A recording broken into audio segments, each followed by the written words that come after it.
ناظرین محترم، السلام علیکم ورحمۃ اللہ وبرکاتہ۔ آج کل بہت ساری سوشل میڈیا پر حضرت امام مہدی رضی اللہ تعالیٰ عنہ سے متعلق ویڈیوز چل رہی ہیں۔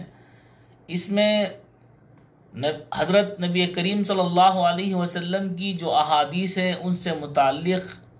حضرت امام مہدی کے ظہور کو لے کر تاریخ اور جو ہے اسی طرح سن متعین کر کے کہ 2024 تک 2025 تک حضرت امام مہدی آ جائیں گے،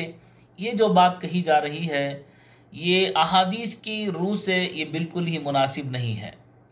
اس لیے کہ نبی کریم صلی اللہ علیہ وسلم اگر چاہتے تو اللہ کی طرف سے وحی پا کر متعین اوقات کو بیان کر دیتے۔ جب رسول اللہ صلی اللہ علیہ وسلم نے بیان نہیں کیا ہے اور بعد کسی بھی طبقے کے اور کسی بھی زمانے کے علماء نے بھی بعد میں اس کو بھی اس طرح متعین کر کے بیان نہیں کیا ہے، تو ہم کو بھی چاہیے کہ ہم جو ہے اس طرح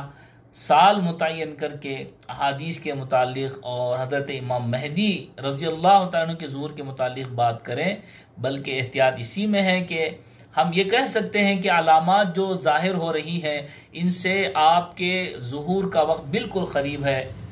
اور دجال کی بھی آمد اس وقت ہوگی، اور ہم کو ان فتنوں سے بچنے کے لیے اللہ سے دعا اور امن مانگنا چاہیے، نہ کہ ہم جو ہے اس بارے میں تذکرہ کریں اور اسی پر زور دیں، اور جو بات نبی پاک صلی اللہ علیہ وسلم نے نہیں کہی اس کو متعین کر کے ہم کہیں، یہ بات بالکل مناسب نہیں ہے۔ ہاں البتہ یہ فتنوں کا زمانہ ہے، فتنوں کا وقت ہے، ضرور اللہ سے دعا فرمائیں۔ اللہ تعالی ہم تمام کو ان فتنوں سے نجات عطا فرمائے اور ایمان پر قائم رکھے اور ایمان والی موت ہم کو نصیب فرمائے، اور اگر حضرت امام مہدی کا ظہور ہو جائے تو اللہ تعالی ہم کو ان کے لشکر میں